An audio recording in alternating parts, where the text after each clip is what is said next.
തടവു പുള്ളികൾക്ക് മാസം 18,000 രൂപ ശമ്പളം. ആശമാർക്ക് അതിലും കുറവ്. മനോരമ മുതൽ കനകൂലു ഫാക്ടറികൾ വരെ 2 ദിവസമായി പ്രചരിപ്പിക്കുന്ന കഥയാണ്. ഒറ്റ ബുദ്ധിയിൽ കേട്ടാൽ ശരിയാണല്ലോ എന്ന് തോന്നും.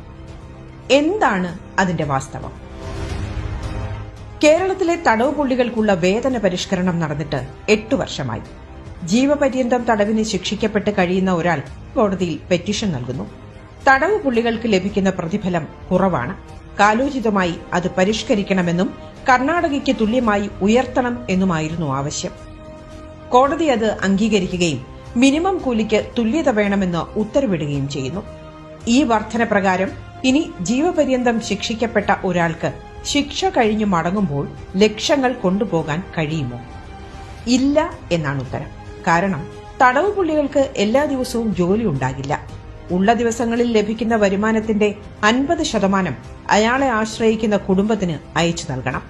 30% ഇരയ്ക്ക് നൽകണം.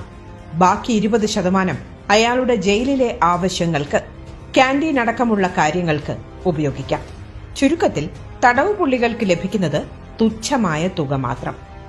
ഇനി ഈ ആനുകൂല്യം ലഭിക്കുന്നതോ സംസ്ഥാനത്തൊട്ടാകെ ഏതാണ്ട് 4,000-ഓളം തടവു പുള്ളികൾക്ക് മാത്രമാണ്.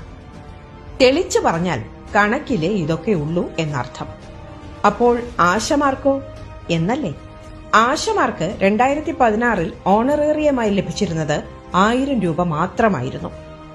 LDF സർക്കാർ വന്ന ശേഷം പടിപടിയായി 7,000 രൂപ വർദ്ധിപ്പിച്ചു. കൂടാതെ വിവിധ ഇൻസെന്റീവുകളായി 6,000 രൂപയിലധികം. ആയുഷ് ഇൻസെന്റീവായി 1,000 രൂപ ലഭിക്കും. ആകെ 15,000 രൂപ മുതൽ 26,000 രൂപ വരെയാണ് ആശമാർക്ക് ലഭിക്കുന്നത്. അപ്പോൾ എങ്ങനാ? എന്തേലും കുറ്റം ചെയ്ത് ജയിലിൽ പോകുന്നോ? രാജ്യത്ത് ഏറ്റവും കൂടുതൽ മിനിമം കൂലിയുള്ള സംസ്ഥാനത്ത് പണിയെടുത്ത് സ്വാതന്ത്ര്യത്തോടെ പുറത്തു കഴിയുന്നോ?